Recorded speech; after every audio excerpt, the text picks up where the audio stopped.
নমস্কার সবাইকে, কেমন আছেন? আজকে আমি বানাচ্ছি করলা ভাজি।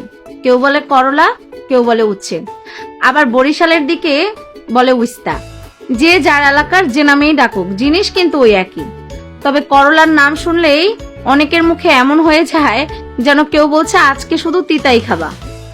কিন্তু আজকে আমি এমন ভাবে করলা ভাজি বানাবো, খাওয়ার পর কেউ বলবে না উফ কত তিতা, বরং বলবে আর একটু দাও। তো চলুন শুরু করি। প্রথমে করলাগুলা আমি পাতলা পাতলা করে কেটে নিয়েছি। তারপর ভালো করে লবণ মাখিয়ে 15 থেকে 20 মিনিট রেখে দিছি। এতে করলার যে জল, তিতা জলটা, সেটা বের হয়ে যায়। তারপর পরিষ্কার জল দিয়ে 2-3 বার ভালো করে ধুয়ে নিছি।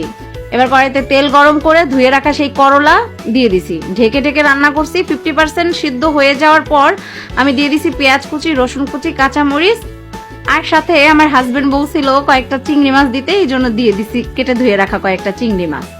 বাস, আবার নেড়ে চেড়ে ঢেকে ঢেকে রান্না করছি। যখন দেখলাম যে 80% সেদ্ধ হয়ে গেছে, তারপর পরিমাণ মতো হলুদ দিয়ে সবকিছু ভালো করে নেড়ে আবার ঢেকে দিছি। আস্তে আস্তে ভেজেছি।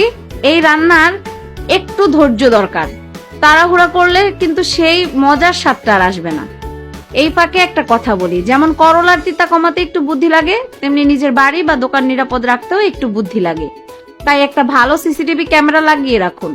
চোরকে তো আর আগে থেকেই ফোন দিয়ে বলা যাবে না ভাই আজকে আসবেন না, তাই আগে থেকেই নিরাপত্তার ব্যবস্থা করুন।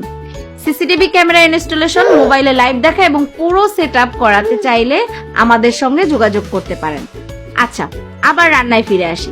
যখন দেখলাম করলাগুলো সুন্দরভাবে ভাজা ভাজা হয়ে গেছে, তখন আমি স্বাদ মতো লবণ দিয়ে দিছি। তারপর আরেকবার ভালোভাবে নেড়ে চেড়ে নামিয়ে নিয়েছি। ব্যাস, তৈরি হয়ে গেল আমার দারুণ মজার করলা ভাজি।